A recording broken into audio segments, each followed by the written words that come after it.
Good afternoon, ladies and gentlemen. Welcome to Hashtag One With You, the PLDT Enterprise Virtual Forum for the BPO industry. This is Maluta Losig from PLDT Enterprise, and it is my honor to be hosting today's session. For those of you who have just tuned in, we truly appreciate you making time for today. This afternoon, amidst the pandemic, we will be discussing with you insights from our keynote speakers from Global Data PLC and PLDT Enterprise.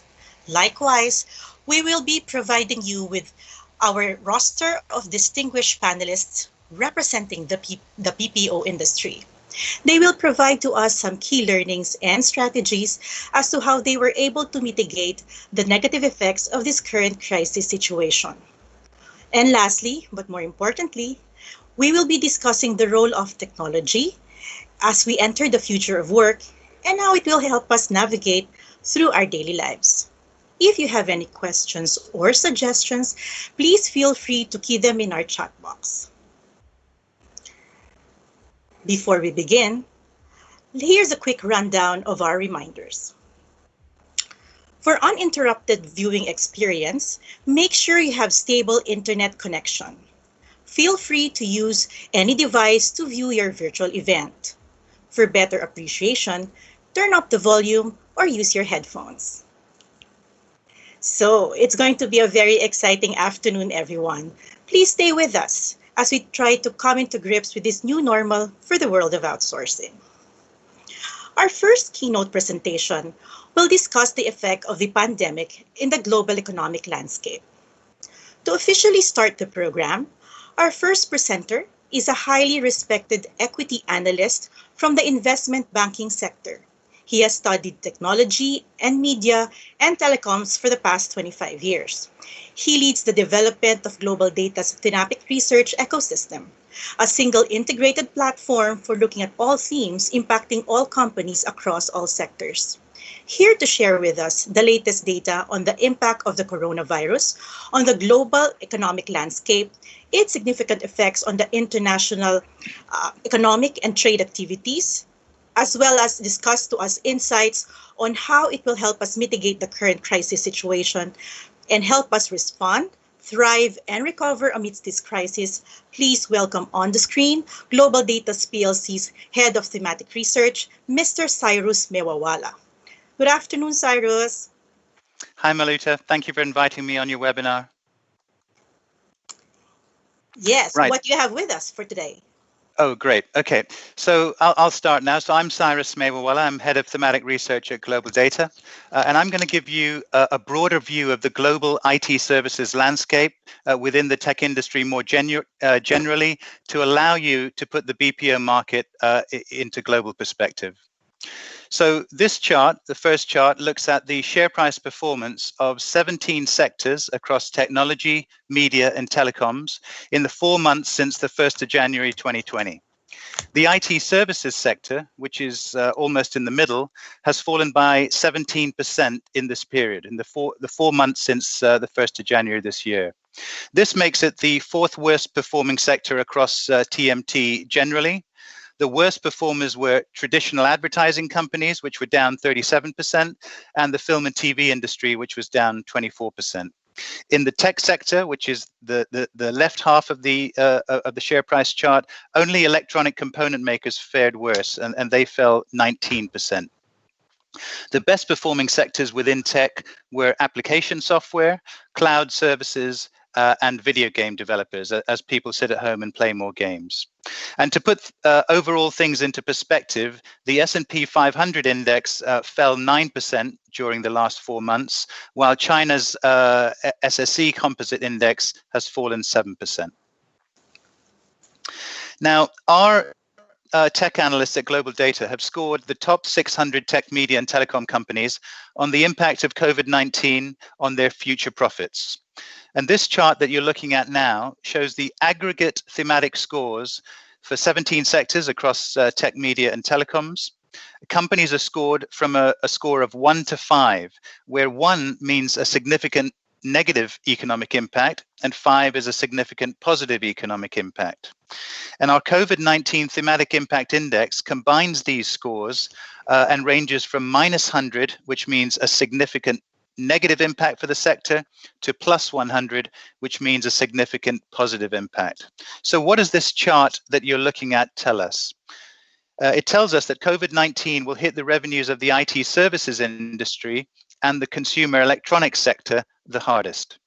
The best performing sectors over the next year, we think, will be security software, gaming software, and cloud services. Now, no technology sector is immune to the effect of COVID-19, but some will fare better than others. The IT services industry will be one of the worst hit. The short-term pain it will experience trying to deliver existing projects while its clients are locked down for 3 months will be replaced by the long-term pain of a massive slowdown in IT projects as companies scale back spending to protect 2020 profits. In my view, the BPO industry will get heavily hit in 2020 as companies reshore jobs or move to cloud-based services. India's BPO market is likely to take a bigger hit than the Philippines' BPO market because of their weaker broadband infrastructure, which makes it more difficult for Indian call center staff to transition to home working easily. Cloud services companies should benefit from greater home working activity. Collaborative software tools like Zoom and Slack have already seen their valuations upgraded by analysts, and managed security services could also see greater demand. So how should IT services companies respond to coronavirus? Since new business will be thin on the ground, the focus, we think, should be on ensuring consistency in service delivery. In the short term, the impact of COVID-19 will be deep and immediate. Our global data contracts database shows that February contract signings were down 37% for the IT services sector as a whole when you compare it to 1 year ago. The impact could be bigger than the 2008 financial crisis for IT services as a whole. In the longer term, major IT projects will be cancelled or put on hold. Existing projects will be scaled back to the bare minimum. No new business is expected by our analysts for the rest of 2020 within IT services. So we think that IT services companies should focus on existing clients, emphasize how you can help them get through this difficult period. Focus on cloud migrations and optimization, both in hybrid and multi-cloud environments. Support flexible working arrangements, both for your clients and for your staff. And offer cybersecurity services extending into business continuity and disaster recovery services.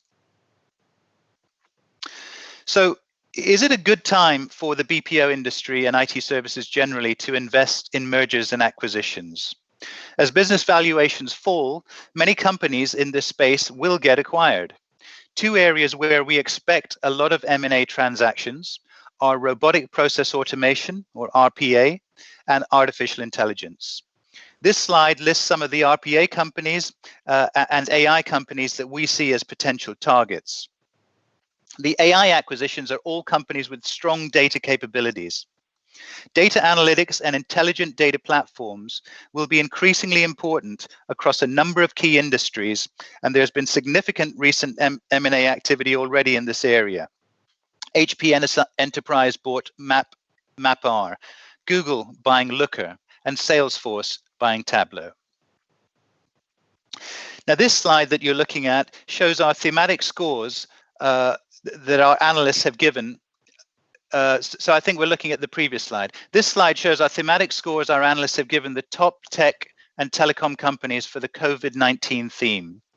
A score of red, I think the slide is one slide too heavy, so if you could make it back, yeah. So a score of red means that we believe COVID-19 will have a significant negative financial impact on this company over the next 12 months.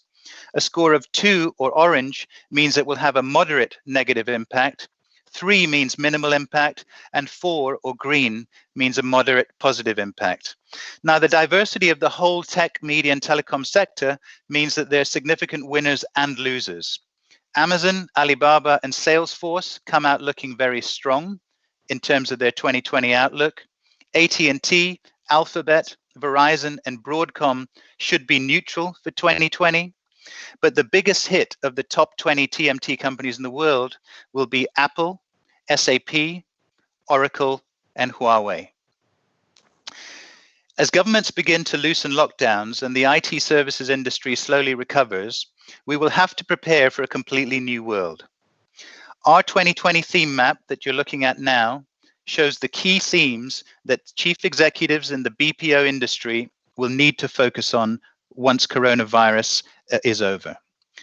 The key themes are colored dark purple, and they are cloud computing, the Internet of Things, 5G, artificial intelligence, regulation, and geopolitics. So to conclude, I've given you a broader view of the global IT services landscape. BPO is part of that landscape. Some areas of BPO may buck the trend and do extremely well. The key question you have to answer, however, is whether your industry's clients will onshore jobs in the coming years and whether they'll switch to cloud technology.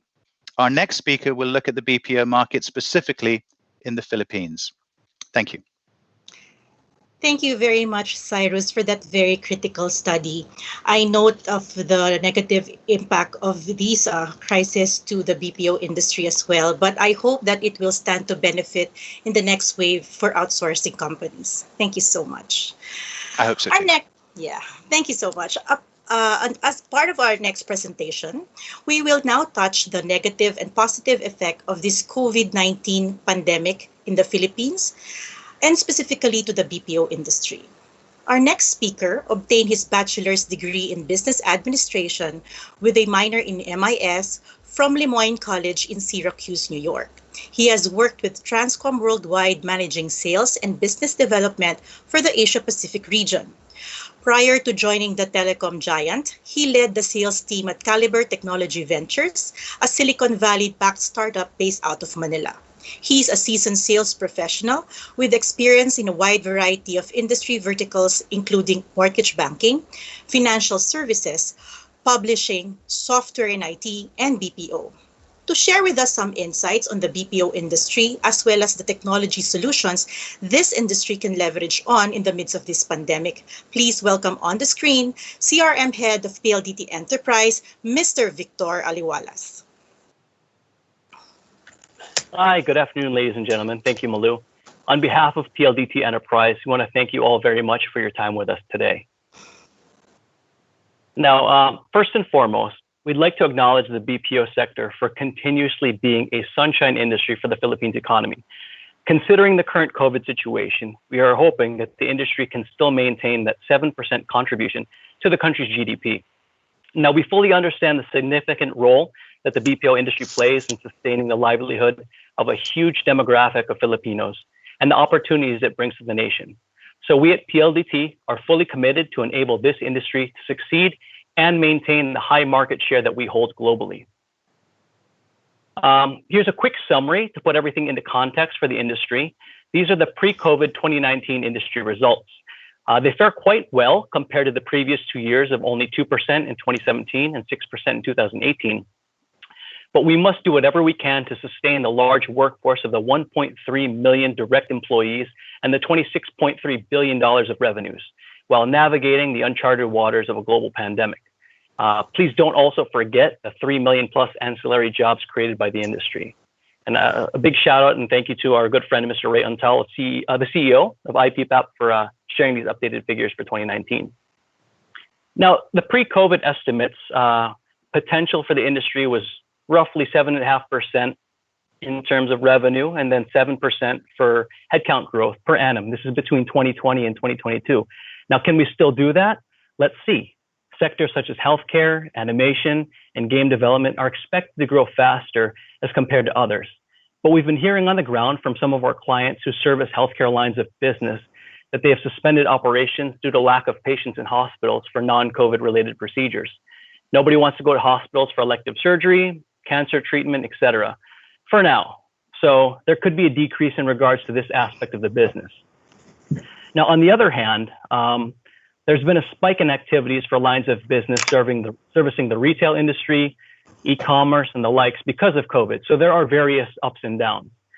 Unfortunately, at this time, we don't have enough data to determine how the industry will potentially end this 2020. But if it's proportionate to the operating capacity of the 66.5% that you see indicated on the screen, we can expect at least 30% decrease in revenues. But if the aftermath of the global financial crisis of '08 and '09 is any indication of what may result after things are settled with the pandemic, we can be optimistic as the sector grew aggressively before. Now, global recessions will be a catalyst for multinational companies to seek cost-cutting options for their organizations, thus leading them to come back to the Philippines for the lower labor rates as compared to the domestic options of the West. Now, the climate after COVID for lots of industry verticals will cause a decline in revenues, so they will be aggressive to outsource and save money. At this point, I'd like to set the tone for the rest of the presentation by referring to an article that I read on March 6th by Sequoia Capital. Now, Silicon Valley's famous VC fund told businesses to be vigilant, stating that the coronavirus is the black swan of 2020. We all know a black swan is an extremely rare event with severe consequences. It cannot be predicted beforehand and can cause catastrophic damage to an economy. Sequoia stated the following: having weathered every business downturn for nearly 50 years, we've learned an important lesson. Nobody ever regrets making fast and decisive adjustments to changing circumstances. In downturns, revenue and cash levels will always fall faster than expenses. In some ways, business mirrors biology. As Darwin surmised, those who survive are not the strongest or the most intelligent, but the most adaptable to change. Again, ladies and gentlemen, the key word here is adapting. Which brings us to our next slide. How are we adapting? We surveyed most of our client base, and they provided us with the following results on how they are adapting. These insights are direct from our clients and not gathered from the industry associations, although feedback from the associations have very similar results. So in regards to overall operations, we're looking at 49% work from home. This is the single biggest change the industry is facing. In terms of costs, there's been some new expenses to consider, particularly the last mile logistics to deliver equipment. We heard on the ground from some companies, they're paying up to 2,000 pesos per device to get them to their final destination of the agent's homes after we have delivered them to the respective offices of our clients. One of our BPO clients even mentioned that the individual lines or the home subscriptions or the equipment for agents will affect their bottom line, as there will no longer be a concept of seat sharing across time shifts and lines of business that are absorbing the OpEx. But it's still the best and only option to combat the threat of COVID and the new norms of social distancing in the office. So in the long run, they will still get a significant savings from the lack of office space rent and utility costs. Interestingly, the 26% business as usual has had a tremendous impact on the expenses of the BPOs, as a majority of the workforce is being housed in hotels or locations near the operations center to not disrupt that skeletal workforce from getting to the office. Shuttles and transportation services for the agents are also very new considerations. Some centers are even going as far as renting out entire computer shops or internet cafes in some of the provincial areas, then converting them into ad hoc operations centers where they have critical masses of agents. Now, unfortunately, the saddest figure here is really that 24% that's not working due to the quarantine. So we have to address that as soon as possible. Majority of the captives and higher knowledge process outsourcing companies, we understand, are at 90+% work from home, as compared to some of the voice-based companies who handle a lot of the PCI DSS compliant lines of business servicing financial industries or anything with credit card processing. And then after initial scoping sessions with our clients, the consensus was that the minimum bandwidth requirements would be at least 20 Mbps to support their voice applications and any data reliant tools. But the most notable information that we gathered from our clients is that 50% of operations will be moved to work from home, and that is permanently. Okay, now that is feasible and their end clients are being more lenient with their requirements, this will have a significant impact on commercial real estate space. We've seen a mind-boggling pipeline for work from home fixed from our clients since COVID. So I highly suggest that if your team has not already considered this, they should, and they should act upon it as soon as possible to adapting to fixed work from home. It's no longer an option, but really a must. Now, based on the surveys done by our internal teams, we have come up with a snapshot of how the BPO industry fares in comparison to other industry verticals. Fortunately for BPOs, we were able to sustain operations all throughout the ECQ challenges. As you can see there, the BPOs have the highest rate of continuing to operate, although partially, followed by banking, which has the highest percentage of business as usual. Now, everyone is asking for day zero initiatives. Day zero can be referred to as the day when the quarantine is lifted and things get back to normal. But we feel that the BPO's day one started as soon as the quarantine hit. Day zero should not even be considered as after the quarantines are lifted, because what's happening now is really what will continue and is business as usual for the BPOs, not BCP. So we really made sure that we understood what our clients' most critical and urgent concerns were. And these seem to be the top of the list during the implementation of ECQ and beyond. Now, throughout the next couple of slides, we'd like to go over ways where we can help address these main concerns, particularly the connectivity, equipment, cybersecurity, agent productivity, and lastly, potential cost savings through some of our solutions. As much as we'd like to be able to help in regards to the health and the physical security of employees, we'll leave that up to the medical professionals and assist however we can. I'd like to also add the caveat that when we are capable of supporting BPO organizations behind just this with all aspects of the business, whether it's as complex as AI solutions for their agents and QA requirements, or digitizing their recruitment or incentive processes. But at this point in time, our main focus is really to get you the connectivity you need to work from home and start from scratch. Now, since cost saving was also a major discussion point, we'll also share some ideas and offerings to help decrease your OpEx and help you save on costs like real estate. So here are a few key solutions that we are offering to fully enable the adaptation to the work from home. Enterprise-grade connectivity equipment. You're looking at Chromebooks, laptops, headsets, any peripherals your employees need, as well as secure gateways and endpoint security, endpoint device security. Our enterprise work-from-home platforms offer high-speed fiber, reliability, and packages aligned with the BPO's requests. Plus, a business support hotline to ensure businesses stay connected. This is different from the normal home fiber customer support line. So you're essentially making your agent's remote workplace an extension of their regional office with an affordable business-grade fixed-line internet and voice bundle running on the Philippines' fastest network as hailed by Ookla in 2018 and 2019. This is really ideal for the long-term telecommute requirements, which is the direction that the industry and the government mandates are leaning towards. So all we need from your end is a list of the agents' names, the addresses, if possible, the latitude and longitude of where they're located. And our project management teams will reach out. They'll conduct feasibility studies on all the addresses that you guys provided. And of course, we have NDAs and we'll comply with all data privacy. From there, we'll then be able to determine our fiber capabilities in that particular area and then liaise with your team and begin to install and provision for their home connections.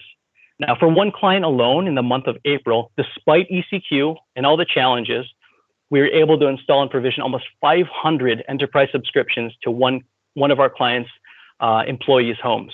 So keep in mind, this was also provincial as well. It wasn't just within Metro Manila. So we created several customized plans and packages with shorter lock-in periods to address the needs of our clients during the unprecedented times. Now, BPOs are really making the best of the situation by staying productive from home. However, work from home comes with its own challenges. One, for instance, cyber criminals have not taken a break during the pandemic. This is evidenced to us by the number of phishing attacks and even fake sites and maps that promise more information about COVID, but are actually a means to deliver malware and ransomware. Unlike the IT support and scheduled security patches that are available to end users and agents while they're on the corporate network, users are now on their own. If their security has an incident, you got to be extra careful. So if traditional antivirus solutions can't catch or quarantine the malware, end users lack the expertise to deal with it and be able to continue working. So we understood this and we wanted to address these challenges. So EPLDT is actually offering a free 2-month usage of endpoint advanced security. The EAS protects laptops or desktops, but not just by blocking malware. The solution is capable of detecting suspicious behavior on the endpoint that could indicate compromise or data theft, and also provides 24/7 monitoring and support and response service through security analysts who can react to the malicious activity and stop any damage from spreading. We can also bundle and offer Cisco Meraki routers, Z3 solutions to help monitor all the moves that your agent makes while working from home and ensuring that they're fully optimizing their company paid internet services and not streaming and downloading and watching Netflix. A couple of other solutions that we'd like to highlight are the wireless equipment, which include our Soho routers, pocket Wi-Fis, SIMs, BizLoad platforms, and this is all for your wireless connectivity needs. We've distributed these in the tens of thousands over the past few weeks. So Smart Biz LTE, it's a fixed wireless broadband service, and it brings plug-and-play internet access to up to 42 Mbps, and it's very easily deployable. So the service runs on the fastest mobile internet in the Philippines. Again, is held by Ookla and OpenSignal. So it's very ideal for remote and mobile offices. And with this, we've also created never-before-seen packages to accommodate the short-term requirements for BCP during ECQ and beyond. In regards to cost savings, if you take a look at the BPO's top 3 expenses, you're looking at talent, of course, people, technology, and real estate. So considering this, we want to give you the opportunity to move your brick and mortar DCs into our data centers, co-locate with us, move all your equipment off-prem into the cloud. We've done a study on the conversion of DC space on your site and the savings that you'll get in terms of security, electricity, and real estate when converting it to our DC. Again, these are just a couple of ways that we're throwing out that can help address some immediate concerns in terms of cost savings. So that brings us to the last slide. You know, we've talked the talk certainly, but we'd like to take the time to really share some stories of how we've walked the walk. Here are some photos of what our team has done throughout the lockdown period to ensure that our clients and their clients were able to continue despite the challenges we faced. And I really have to give a shout out and thank you to our relationship management team for really taking a situation seriously and being there and being one with our clients. Admittedly, you know, with a huge influx of orders and requests, we had some stock and inventory issues because of supply chain coming from different countries. But, you know, some of our wireless equipment finally came in. We overcame those challenges and we were able to deliver, again, tens of thousands of units for our BPO clients, not only in Metro Manila, but also to the provinces. So every day was a mission, and we do whatever we could to get those units to our clients, whether it was the RM leaving the safety of their home, personally delivering to their clients' offices, or chartering our company plane, since some of the commercial carriers canceled the cargo shipments last minute. So we will continue to do this now and past the pandemic to fully enable the industry. So on behalf of PLDT Enterprise, I just want to thank all of you for the time that you're spending with us today to address and understand some of the challenges that the BPO industry is and will continue to face during the global pandemic crisis. Now, we're confident that if we all work together, leverage technology, make data-driven decisions, and most importantly, keep the health and safety of our employees and our clients at the center of everything we do, we will get through this and we'll all be okay. So maraming salamat, and thank you for listening into our insights of what we've experienced thus far because of the pandemic. Thank you very much, Victor, for that very insightful keynote. What actually really struck me the most about your material was you had to ask about what really keeps this BPO awake at night. Funny that you had to ask. It's actually about that time when they clock in for work. Anyways, take me back to the time when the ECQ has just been imposed and there was an imminent lockdown in Metro Manila and other nearby provinces and also across Visayas and Mindanao. What was PLDT's rapid response in the call to expediency of these BPOs to actually transition their BPO workers to working to the home? Thanks for the question, Mulu. That was probably, again, aside from the pandemic and the scary issues going on for everybody's health and security. Yeah. It was a crazy time. And to be honest, our BCP plans are usually catered towards earthquakes, tropical storms, yes. But never in our wildest dreams did we consider, a pandemic. But our initial rapid response is really the processing and immediate deliveries of these Wi-Fi units to accommodate the immediate urgent requests from our clients. We just needed to make sure that they could get their work from home abilities started. So for the first 2 weeks, it was really 90% Wi-Fi solutions.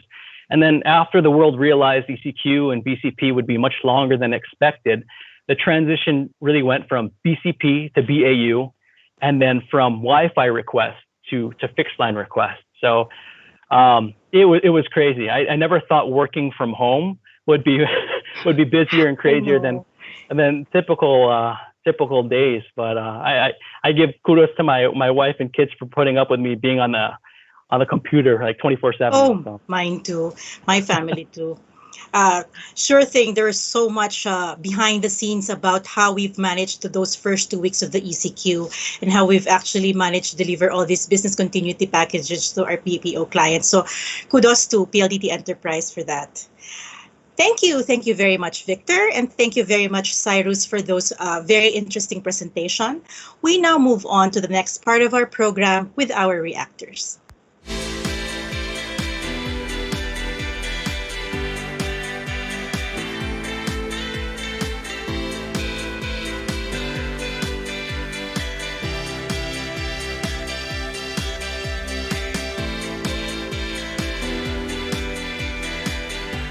I'm very I'm very pleased to introduce to you a roster of panelists who are not only experts in their field, but are also considered as thought leaders in this aspect of the pandemic. First up, Senior Vice President for Operations, Mr. Nikki Agkawili from SBI Global. Hi, Nikki. Good afternoon. Hi, Malu. Good afternoon. Thank you again to PLDT Enterprise for having us today. I wish everyone, I hope everyone who's viewing this today is healthy and safe.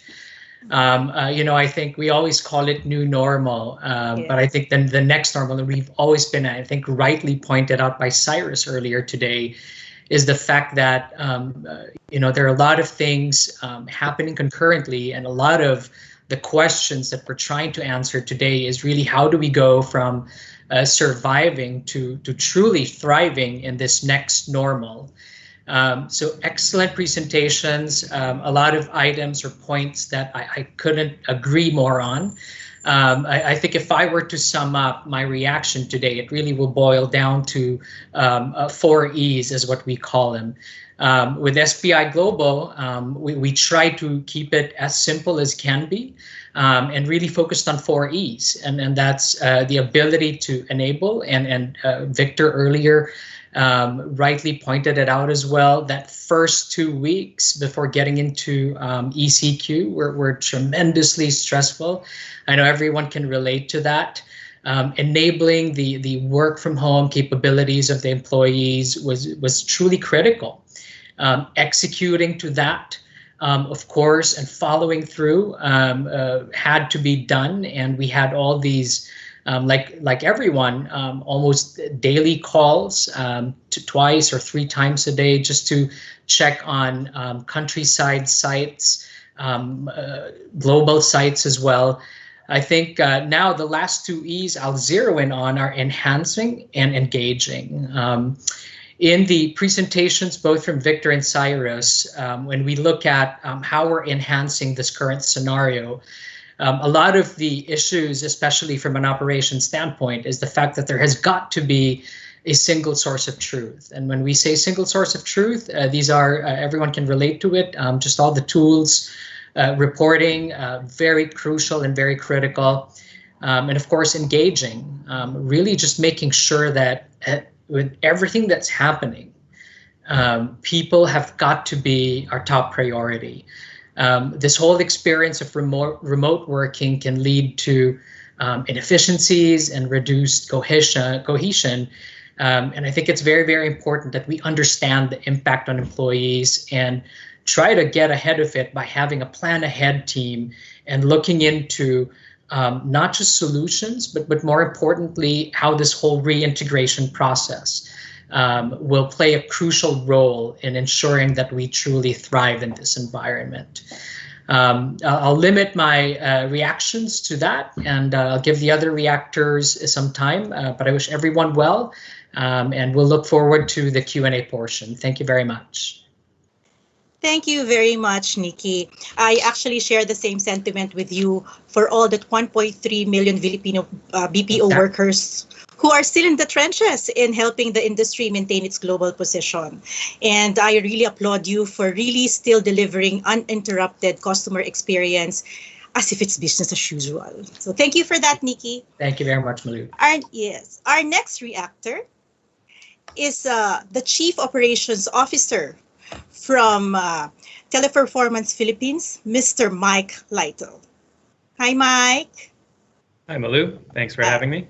yes, I'm sure you've heard all the presentations. So, may you have any insight on it? Absolutely. I think, as has been said, technology has been a huge enabler to keeping people productive during the ECQ, and our telco partners have been a tremendous help in rolling that out very quickly. Talking specifically about Cyrus's presentation, I think there were some really interesting data points and perspective on the global and industry level impacts. And I think we'd all agree that there's more overlap between IT and BPO services than there have been in the past. And our reliance on technology will only continue to increase. We've seen a lot of our customers that have been dramatically affected by the changes in consumer behavior that have been a result of COVID-19 and lockdowns in specific countries. Some of those have been positive, some have been negative, and had flow-on impacts to the call center business that we support. I totally agree that focusing on existing clients is critical for us as we move forward. It always has been, but never more so than in a time of crisis where they're questioning how they move forward. Having that trusted partner, similar to PLDT Enterprise with Teleperformance, is critical to maintaining that partnership over the long term. Now, that said, while Cyrus did call out the risk of onshoring or alternate shoring, looking at different delivery locations, I think there's also significant opportunity to accelerate digital transformation with many of our partners. Again, leveraging the technology of our telco partners in country. And that also gives us opportunity to move up the value chain in the services that we offer, deepening the relationship with those partners.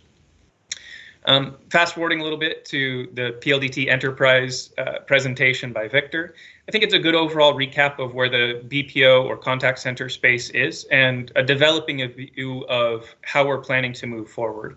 I totally agree that job security, health, and safety of our people is absolutely a key priority and will continue to be for the months ahead as we navigate the changes from ECQ to most likely a GCQ or some new version of restrictions on operation. So operationalizing work from home, and whether it's through the broadband, wireless broadband connections or fixed broadband connections, we have to make that efficient and effective for it to be a long-lasting delivery model during GCQ. The last thing I'd say is just that I think most of our clients will be looking for some level of diversity, as a lot of our partners were heavily weighted on their support services from the Philippines. So it's absolutely critical for us in the next weeks and months to make sure that whether it's through the work at home model, the brick and mortar that will be allowed to operate, that we really show the value of the Philippines in providing contact center services, whether they be voice or non-voice. So again, I think it would be amiss to not say thank you to the frontline teams, whether they be in our offices, working from home, or supporting however they can. That's really where the work's getting done. So huge shout out to all of our frontline teams in the BPOs and in our telco partners. Thank you. Thank you, Mike. I share the same shout out and I echo all your sentiments, and I share the same pride to all of our BPO frontliners and of course our frontliners also from PLDT Enterprise. Thank you for that, Mike. Thank you. Last but definitely not the least, I'm sure all of you would like to hear his reaction. The president and founding board member of the Contact Center Association of the Philippines. Let's hear it from Mr. Jojo Oligan. Hi, Jojo. Hi, Malu. Thank you for inviting me. I think I Yes. ran out of Nice comments. haircut, huh? Thank you, thank you. Very, very interesting presentation from Mm-hmm. Cyrus to Victor.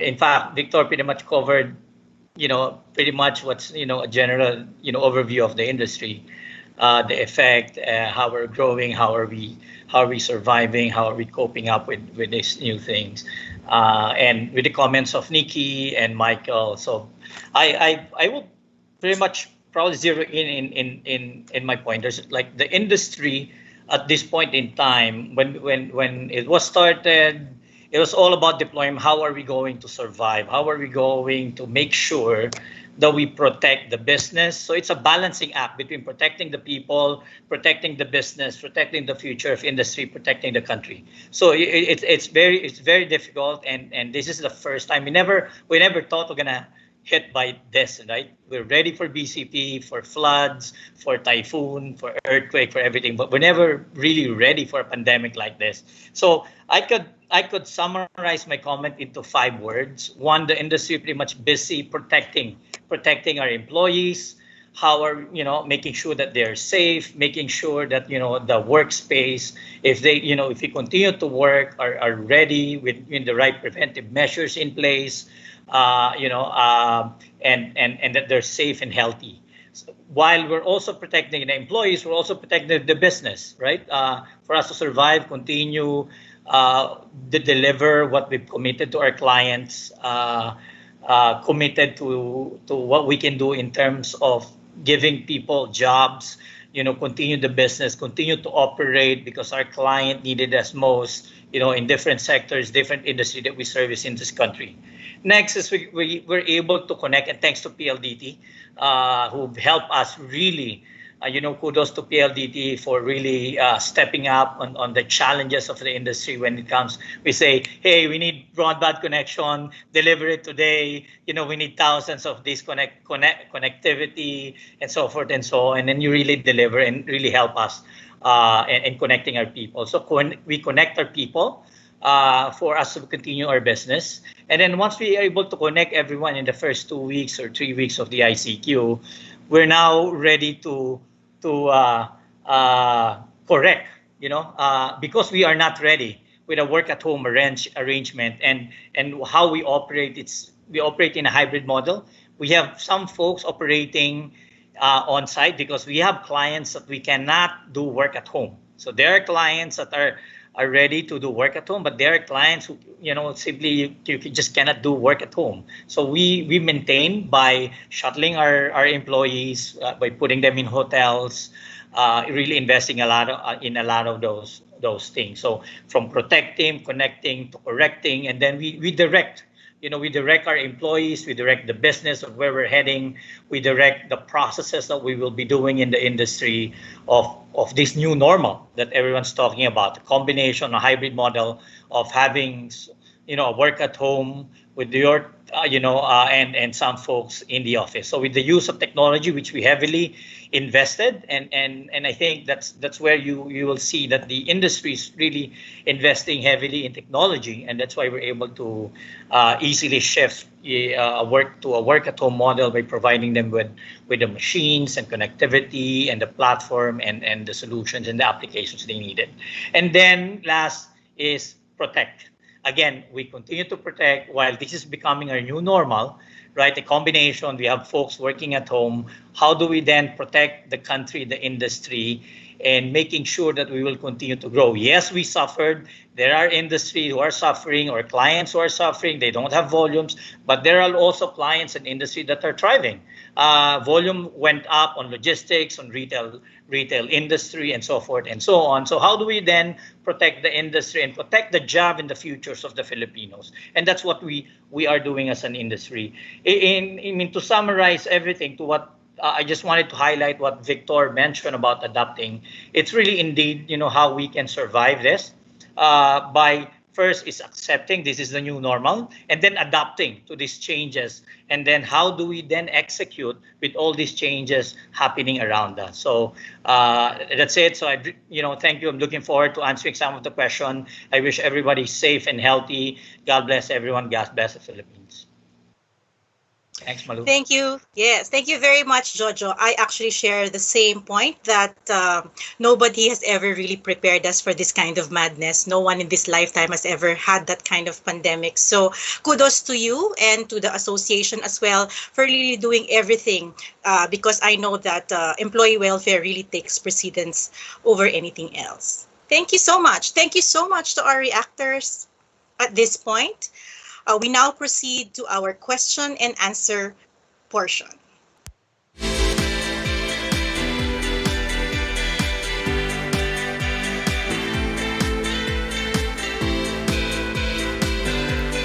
Key in your questions, comments, and suggestions via the chat.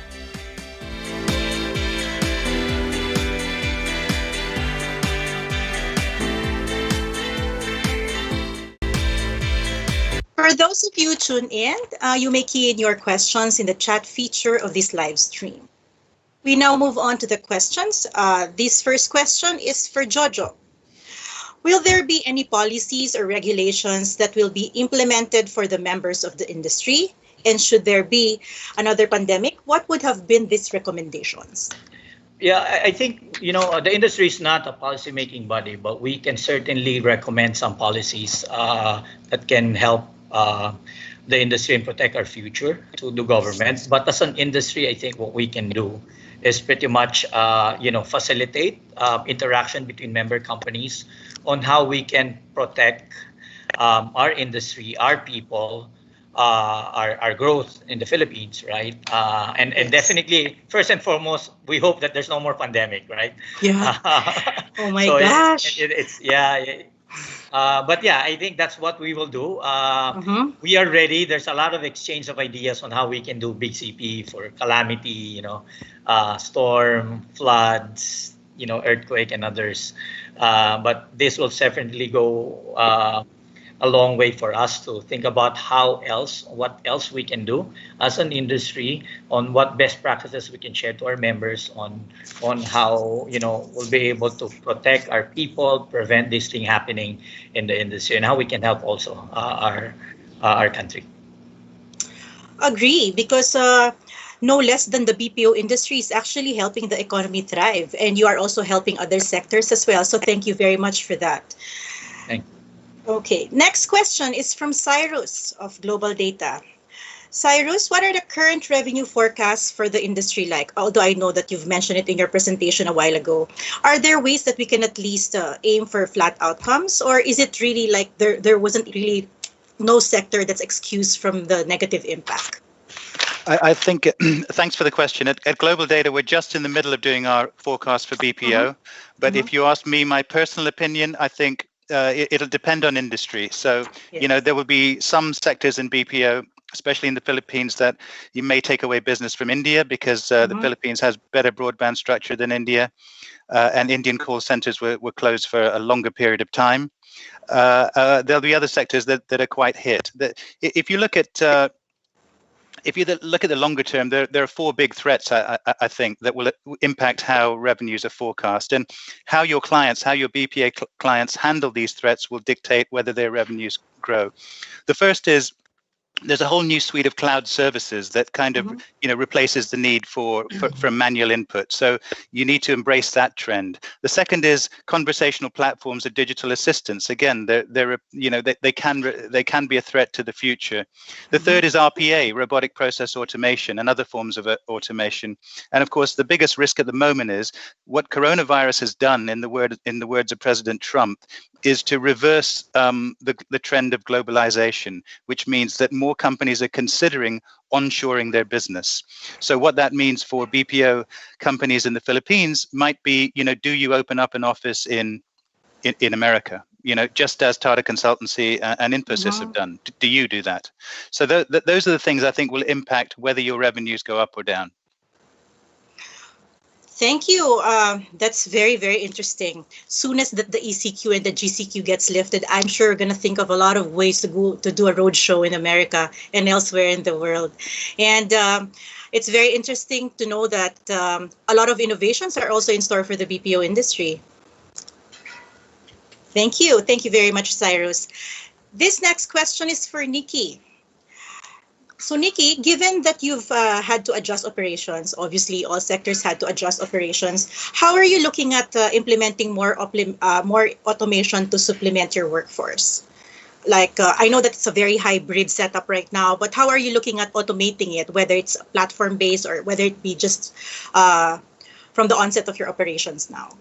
Sure, Malu. So there's a lot of Mm-hmm. reviewing and already being implemented and looking at implementing automation, but not necessarily to supplement the workforce. Cyrus rightly pointed it out earlier that I think there's a lot of focus right now on existing clients or customers we have. So we're coming back to the table with recommendations to explore additional opportunities to serve them and expand their services portfolio. So that's one. The other piece is looking at automating. Also, as we look at reintegrating, this whole process of taking the temperature and recording it of our employees that are slowly going back on site. For example, in the countryside for Dumaguete specifically, we want to be able to automate that as well so that from a reporting standpoint, it makes it a lot easier and it's not done manually. So those are the two areas, Malu, that we're looking at and not necessarily supplementing workforce. Okay, thank you, Nikki. So are you also looking at implementing rapid tests before your employees even go back to the call centers? Yeah, there are talks. Obviously, we're very much in touch with the industry association, IBPAP, looking for guidance as to how we can better execute. So definitely, those are in the works. Thank you. You're welcome. Our next question, of course, is for Mike. Mike, will telecommute continue for the industry or your business even after ECQ has been lifted? Broadly speaking, the answer has to be yes. In most mature markets, it's been a way of working for a long time. Specifically with teleperformance, we've been leveraging work at home as a part of our delivery model for more than 15 years. So fortunately for us in the Philippines, we were able to leverage those best practices from the US, UK, and other markets that have been doing this for a long time. Similarly, in the Philippines, we kicked off a couple of small-scale proof of concepts on work at home across a number of our programs here in Manila to start, which gave us some local knowledge as we went into work at home during the pandemic. We expect to see work at home continue to be a part of how we ensure social distancing, knowing that we don't know how long that's going to be a requirement to continue to operate across any of the countries that we're currently present, and ensuring that the safety of our employees who are on site is absolutely protected by minimizing the people who actually have to come into the office. Now, a lot of the decisions in a BPO are in partnership with our clients. And so a lot of that will come down to client preference and how we deliver, as I said earlier, over the next several weeks and months in terms of productivity and actual delivery to those client requirements. So that's a key priority for us in the short term. Over the long term, I think we'll see a better adoption of non-voice in terms of work at home rather than a lot of voice that'll be delivered there. And also, I think a lot of our clients will rethink their routing strategies and start to look at how they can better partition interactions so that low risk, low complexity interactions can be treated at home, where there's a less risk to specific attacks or vulnerabilities that aren't present in a brick and mortar location. So sort of a long-winded way to say, I think it'll take different shapes and forms as we move forward. And it's going to be incumbent on us as BPO providers to be a consultant to our clients along the way. Thank you, Mike. I want to touch on that point regarding how this period of ECQ really become like a rethink period for everyone, and how you've been trying to help your workers as well as the business to actually thrive even after this ECQ and after pandemic. Thank you so much, Mike, for that. Our last but definitely not the least, this question is for Victor. So, Victor, since we've been all hands on deck regarding how we are actually enabling our BPO clients in transitioning to working from the call center to working in the house, in their homes. So, what would be your best recommendation after we've been able to stabilize the work from home facility for these BPO workers? Honestly, I think at this point in time, the main goal, like you said, is to really make sure that everything is established at home. Once that aspect of the business has been settled, connectivity is no longer an issue. We'd love to further work with you guys and understand what other aspects of your business and lines of business can be digitized, what legacy systems can be replaced so everything can be in the cloud, anything that would create an environment with less interaction between people. I know that the recruitment process, the training process, everything's going to change significantly. So we'd love to work with you, get a better understanding of how we can digitize everything. And again, just make sure that we leverage our technology and our solutions to reduce the interaction from, it sounds sad, but we have to reduce human-to-human interaction during this time. You know, we're fighting an invisible war. We're fighting an invisible enemy in this war. So safety is the most important thing, and whatever we can do to help with that.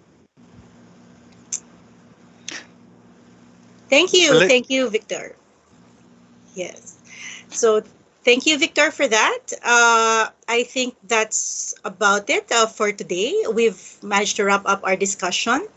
So in behalf of our keynote speakers and our panelists, we would like to thank you for joining us today in this session for the PLDT Enterprise virtual session for the BPO industry. This has been #OneWithYou, the PLDT Enterprise Virtual Forum, and this has been Maluta Losig, your host for today.